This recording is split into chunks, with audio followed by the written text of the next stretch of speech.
My name's Annette, and I'm one of the lead trainers at the Revivery. And I've been given the challenge to only spend the same amount of time that I'm going to spend in the cold plunge talking to you about cold plunging.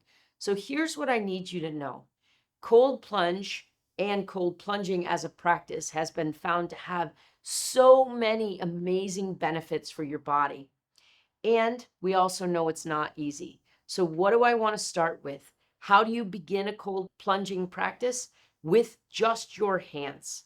You can start if you're like, oh, cold plunging sounds miserable. Just your hands alone, palm cooling, over time will help you become more cold adapted. If you want to accelerate your ability to be cold adapted, we will start to immerse the body and eventually get all the way up to armpits and the very back of your neck. This ability to start to immerse the body will accelerate the rate at which you become cold adaptive. What's most important for you to know is that if you want to really, really accelerate it, you can even dunk your head for a few seconds. On the front end, full body immersion up to armpits and the back of the head will cause an 11% heat loss. If you dunk your head, it accelerates to 36% heat loss inside that 3 minutes. 3 to 5 minutes is about all the time that you need. And that 3 to 5 minute run will elicit the shiver response as your pectoralis major, the big muscles of your chest, and the muscles of your thigh or quadriceps will originally be the first part of your body to cool, and you'll start to get a shiver.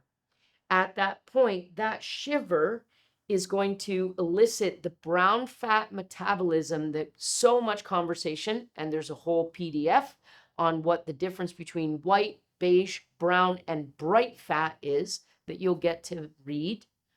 But this increase in metabolism and this burst of energy that you get is akin to cocaine.